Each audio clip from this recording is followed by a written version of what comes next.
ते बियाणं किंवा आर्थिक मदत करावी ही विनंती. आणि आता बातम्यांचा वेगवान आढावा महाराष्ट्र सुपरफास्ट. भाजपा किसान मोर्चातर्फे मुख्यमंत्री देवेंद्र फडणवीसांचा सत्कार. पुण्यश्लोक अहिल्यादेवी होळकर शेतकरी कर्जमाफी योजना जाहीर केल्याबद्दल सत्कार.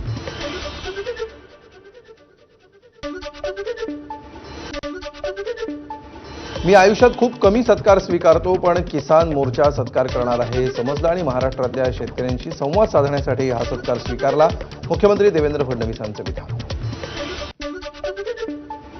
अनेकांना सरकार कर्जमाफी करणार नाही आणि आंदोलनाच्या माध्यमातून प्रसिद्धी मिळेल अशी अपेक्षा होती. मात्र महायुती सरकारला शेतकरी हित महत्त्वाचं असल्यामुळे निवडणूक डोळ्यासमोर नसतानाही आपण कर्जमाफीचा निर्णय घेतला. मुख्यमंत्री देवेंद्र फडणवीसांचा विरोधकांवर निशाणा. ईश्वरपूर नगराध्यक्षांच्या अपात्रतेसंदर्भात मुख्यमंत्र्यांची भेट घेतली. जयंत पाटील यांची माहिती. मुख्यमंत्र्यांनी भेटीची वेळ दिली, त्याच वेळी भेटल्याचाही दावा. मुख्यमंत्र्यांसोबत झालेल्या भेटीबाबत जयंत पाटलांचं स्पष्टीकरण. परवा त्यांना वेळ मिळाली नाही, काल त्यांनी वेळ दिली. मी त्यांना माझं गाऱ्हाणं सांगितलं. ते म्हणते मला माहीत नाही, मी लक्ष देतो आणि तुम्हाला 1-2 दिवसात त्याच्या बाबतीत काय स्टेटस आहे हे पाहून सांगतो. मी त्यांना स्टेटस सांगितलं की ते अपात्र झालेत आणि आता कालच आम्ही वकिलांकडे गेलेलो. आता आमचं अपील दाखल होईल.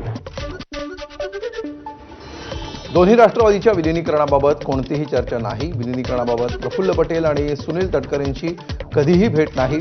मुख्यमंत्री भेट आणि विलिनीकरणाचा संबंध नाही, जयंत पाटील यांनी केलं स्पष्ट.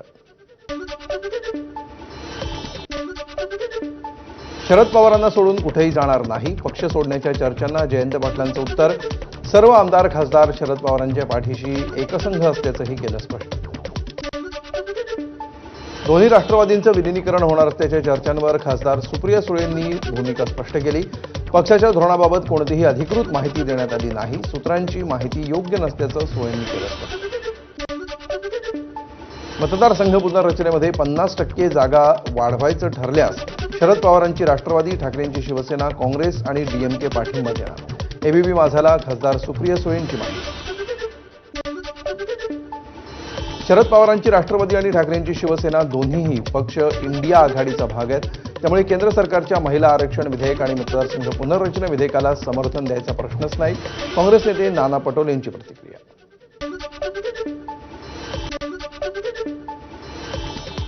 पंतप्रधान नरेंद्र मोदी आणि केंद्रीय गृहमंत्री अमित शहांसोबत शरद पवारांचे चांगले संबंध आहेत. त्यामुळे एक राष्ट्रीय स्तरावरच्या नेत्याच्या येण्यानं एनडीए मजबूत होईल. आमदार दीपक केसरकर यांची प्रतिक्रिया.